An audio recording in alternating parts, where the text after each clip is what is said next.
Why do I speak to you from exile? Because the Negro community in the South took up guns in self-defense against racist violence and used them. I am held responsible for this action, that for the first time in history, American Negroes have armed themselves as a group to defend their homes, their wives, their children, in a situation where law and order had broken down, where the authorities could not, or rather would not, enforce their duty to protect Americans from a lawless mob. I accept this responsibility and I'm proud of it. I have asserted the right of Negroes to meet the violence of the Ku Klux Klan by armed self-defense, and have acted on it.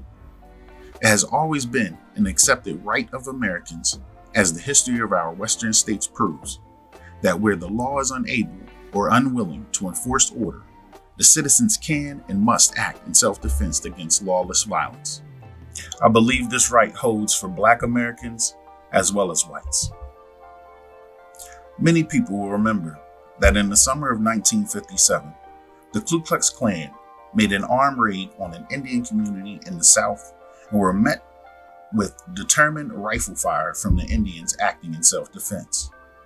The nation approved of the action, and there was widespread expressions of pleasure at the defeat of the Kluxers, who had showed their courage by running away despite their armed superiority. What the nation doesn't know, because it has never been told, is that the Negro community in Monroe, North Carolina has set the example 2 weeks before when we shot up an armed motorcade of Ku Klux Klan, including 2 police cars, which had come to attack the home of Dr. Albert E. Perry, Vice President of the Monroe chapter of the National Association for the Advancement of Colored People. The stand taken by our chapter resulted in an official reaffirmation by the NAACP of the rights of self-defense. The preamble to the resolution of the 50th Convention of the NAACP, New York City, July 1959 states, "We do not deny, but reaffirm the right of an individual and collective self-defense against unlawful assaults." Because there has been much distortion of my position, I wish to make it clear that I do not advocate violence for its own sake, or for the sake of reprisals against whites. Nor am I against the passive resistance advocated by the Reverend Martin Luther King and others. My only difference from Dr. King is that I believe in flexibility in the freedom struggle.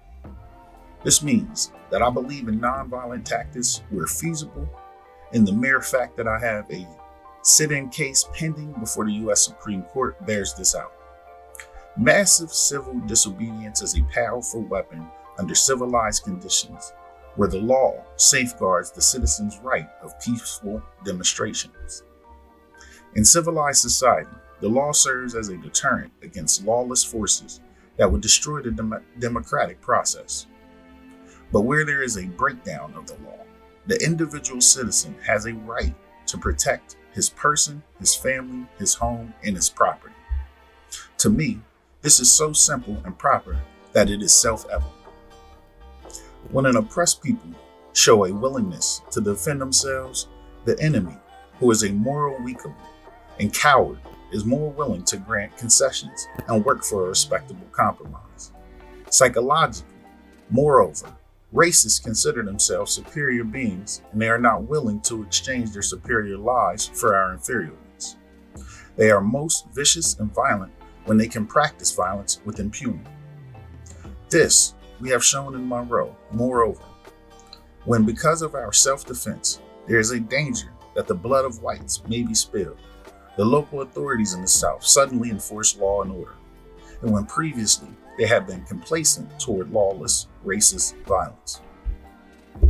This too we have proven in Monroe. It is remarkable how easily and quickly the state and local police control and disperse lawless mobs when the Negro is ready to defend himself with arms. Furthermore, because of the international situation, the federal government does not want racial incidents which draw the attention of the world to the situation of the South. Negro self-defense draws such attention, and the federal government will be more willing to enforce law and order if the local authorities don't. When our people become fighters, our leaders will be able to sit at the conference table as equals, not dependent on the whim and the generosity of the oppressors. It will be to the best interest of both sides to negotiate just, honorable, and lasting settlements.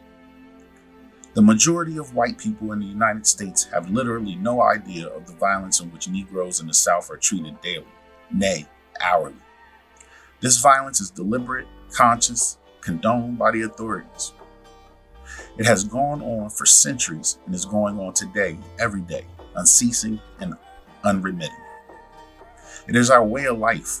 Negro existence in the South has been one long travel steeped in terror and blood, our blood. The incidents that took place in Monroe, which I witnessed and which I suffered, will give some ideas of the conditions in the South, such conditions that we can no longer be born.